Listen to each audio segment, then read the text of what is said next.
വീട്ടിൽ പോകാൻ മനസ്സില്ലെങ്കിൽ വീട്ടിൽ പോകേണ്ട പെണ്ണുങ്ങളെ അവിടെ തന്നെ ഇരുന്ന് മടുക്കുമ്പോൾ എഴുന്നേറ്റ് പോയാൽ മതി. പറഞ്ഞത് മറ്റാരുമല്ല, ഇരട്ടച്ചങ്കൻ പിണറായി വിജയൻ തന്നെയാണ്. പിണറായി വിജയൻ മറുപടി പറയുന്നില്ല എന്നായിരുന്നു ഈ 60 ദിവസവും പരക്കെയുള്ള ആക്ഷേപം. പറയേണ്ട കാര്യങ്ങൾക്ക് മറുപടി പറഞ്ഞാൽ മതിയല്ലോ എന്ന നിലപാടിലായിരുന്നു പിണറായി. അങ്ങനെ ചോദിച്ചു, ഇപ്പോൾ മറുപടി കിട്ടിയിട്ടുണ്ട്. ആശമാർക്ക് ഇത് മറുപടിയായിരുന്നോ ഇടുത്തിയായിരുന്നോ എന്ന് കണ്ടറിയണം. 95% ആശമാരും മര്യാദയ്ക്ക് തൊഴിലെടുക്കുന്നുണ്ട് എന്നും അവർക്ക് സർക്കാർ കൊടുക്കുന്ന ആനുകൂല്യങ്ങളും കാലാകാലങ്ങളിൽ കൂട്ടിക്കൊടുക്കുന്നതും ഒക്കെ മതിയെന്നും അതുകൊണ്ട് ചുരുക്കം ചില ആശമാർ സമരം ചെയ്യുന്നത് കൊണ്ട് കേരളത്തിന്റെ ആരോഗ്യ മേഖലയ്ക്ക് ഒരു ചുക്കും സംഭവിക്കാനില്ല എന്ന ഉറച്ച നിലപാടിലാണ് പിണറായി വിജയൻ.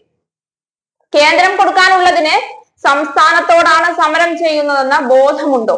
ആരോടാണ് സമരം ചെയ്യേണ്ടതെന്ന് അറിയാമോ എന്ന് പിണറായി ചോദ്യം ഉന്നയിച്ചു. അതിപ്പോ കോട്ടിപ്പിടിക്കാൻ പറഞ്ഞപ്പോൾ കോട്ടിപ്പിടിച്ചു, മുദ്രാവാക്യം മുന്നിൽ നിന്ന് വിളിച്ചപ്പോൾ ഏറ്റുവിളിച്ചു, അത്ര തന്നെ. ബാക്കി കാര്യങ്ങളൊന്നും ഞങ്ങൾക്ക് അറിയുകയില്ല. ഇതിപ്പോ കളിച്ച് പണി പോകുന്ന അവസ്ഥയിലാണ് കാര്യങ്ങൾ. ഒന്നും രണ്ടുമല്ല, 5 വട്ടമാണ് ചെറിയൊരു വിഭാഗമാണ് സമരം ചെയ്യുന്നതെങ്കിലും മനുഷ്യത്വപരമായ തൊഴിലാളി വർഗത്തോടുള്ള അനുഭാവപൂർവമായ സമീപനം സംസ്ഥാന സർക്കാർ കൈക്കൊണ്ടത് എന്നും അതൊന്നുകൊണ്ടും സമരം അവസാനിപ്പിക്കാൻ അവർക്ക് താല്പര്യമില്ല എന്നും പിണറായി ആവർത്തിച്ചു.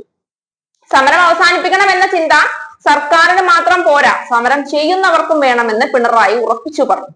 ഇതിപ്പോ ഏതോ സിനിമയിൽ പറഞ്ഞതുപോലെ, അയ്യോ അങ്ങനൊന്നും പറഞ്ഞാൽ പറ്റില്ല, ഞങ്ങളെ പരിഗണിച്ചേ പറ്റൂ എന്നും പറഞ്ഞ് കാലു പിടിക്കേണ്ട അവസ്ഥയാണ്. സംസ്ഥാന സർക്കാരിനെതിരെ അത് ഏത് പാർട്ടിയാണ് ഭരിക്കുന്നതെങ്കിലും ഇത്ര കണ്ട് ഒത്തുതീർപ്പിന് വേണ്ടി പല ശ്രമങ്ങളും വിട്ടുവീഴ്ചകളും ചെയ്യാൻ തയ്യാറായിട്ടും അതൊന്നും പോരാ എന്ന് പറഞ്ഞ് മത്സരിക്കാൻ നിൽക്കുന്നവർക്ക് ഇത് തന്നെ കിട്ടണം. 2 മാസമായിട്ടും വീട്ടിൽ പോകാൻ തീരെ താല്പര്യമില്ലാതെ ഇരുന്നവരൊക്കെ കഴിഞ്ഞ ദിവസങ്ങളിൽ ഞങ്ങളെ എങ്ങനെയെങ്കിലും ഒന്ന് വീട്ടിൽ വിട്ടാൽ മതി, വിട്ടുവീഴ്ചകൾ ചെയ്യാൻ തയ്യാറാണ് എന്നൊക്കെ തരത്തിൽ സംസാരിച്ചു തുടങ്ങിയിരുന്നു. ഇപ്പോൾ അടിക്കടി മഴയും വെയിലും ഇടിമിന്നലും ഒക്കെ കൂടി ആയപ്പോൾ സെക്രട്ടേറിയറ്റ് വാസം കിട്ടുന്ന കാശ് കൊണ്ടൊന്നും മുതലാവുന്ന മട്ടിലല്ല.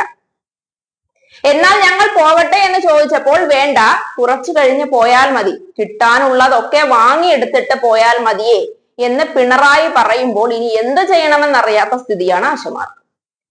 വളരെ വലിയൊരു സമര കോലാഹലവും കേരളം ഇന്നുവരെ കാണാത്ത പ്രക്ഷോഭങ്ങളും ഒക്കെ നടത്താൻ ഇറങ്ങി പുറപ്പെട്ടിട്ടിപ്പോൾ കാര്യം കോമഡിയായി.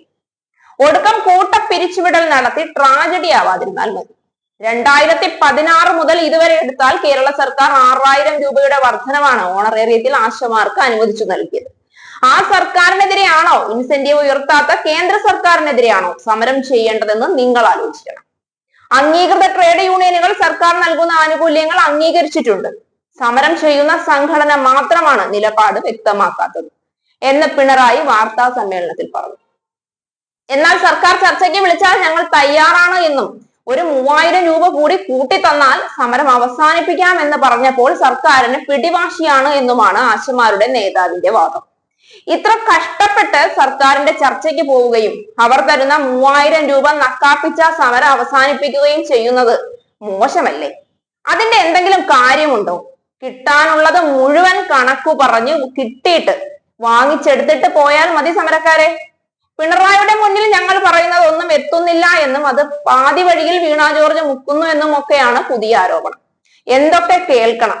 എന്തായാലും സമരം തുടരട്ടെ, ഇത് എവിടെ ചെന്ന് നിൽക്കുമെന്ന് നമുക്കും കാണാം.